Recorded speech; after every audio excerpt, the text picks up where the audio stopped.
Water my plants with me. Here's a quick little tour of where all of the plants I actually have to manage are located. This video is going to be pretty neat because I'm going to have actual before and afters of the difference in how they look before I water them versus after. I haven't been in the best emotional state as of late, and unfortunately for my plants, they are at the bottom of my priority list. So they haven't been being watered as often as they should. And it shows. They look depressed. My spider plants all end up curling inward. And just all of the plants in general start to get this very wilted, sad look about them. So I'm just going through and showing all of their depression. At the end, I'm going to show how different they look because I swear it's like they become totally different plants with just a little bit of water. I'm a plant owner that does well with hardy plants. If a plant is too temperamental, it will die in my care. First plant is Julio, who thrives in the shade. Then my rubber tree. She is hiding from the sun, that's why she leans so far. Then we hit everything in the sunroom. A bunch of water spilled on my husband's bar, so I had to clean that. And on we go to all of the other lovely plants. I always go top to bottom on this shelf because my watering can, if it's too low, I can't actually get the water to come out of it for those top plants. These plants on my back porch, I actually don't have to water by hand. They do just fine in rainwater, but this guy got knocked over during a really bad storm. And we ran out of potting soil, so I resorted to going for some just normal soil under our trampoline where grass doesn't grow. Under stress, this tree actually started to get some new buds, so I'm super thrilled with that. A lot of the plants that I do the best with actually under stress will start to bud new things, and I love that.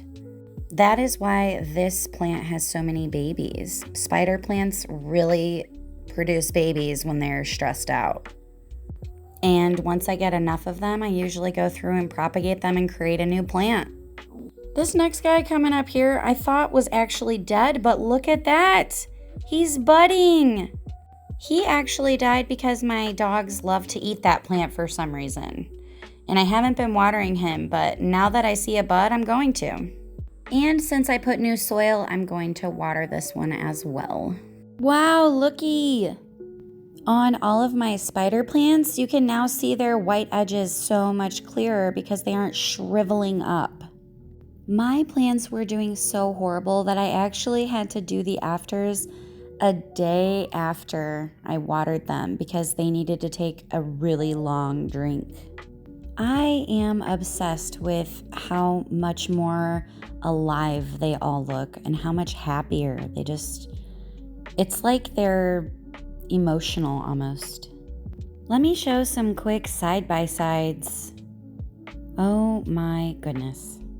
Not only do they look super different, they feel a lot different. They get so much sturdier when they're properly watered. Silly Ella. So my rubber tree is now rotated because I need it to recenter itself. It was so thirsty before that it was leaning away from where it gets the most sunshine, and its leaves were curling up. Now it should recenter in the pot. Here's Julio just batting 1,000. My husband has had this plant for years, and he actually almost died a couple years back. I changed his pot because he loves to be root bound, and he totally regrew and is still just growing like crazy. And he loves shade. My outdoor trees are also doing much better. They got a nice little prune. And obviously this one is standing upright again. But from being sideways for so long, this one started to grow different. So I'm hoping it straightens back out. I guess we'll find out. For now, it does look pretty silly. But that does it. Thank you for watching this video. and watering my plants with me. I hope to see you in the next one.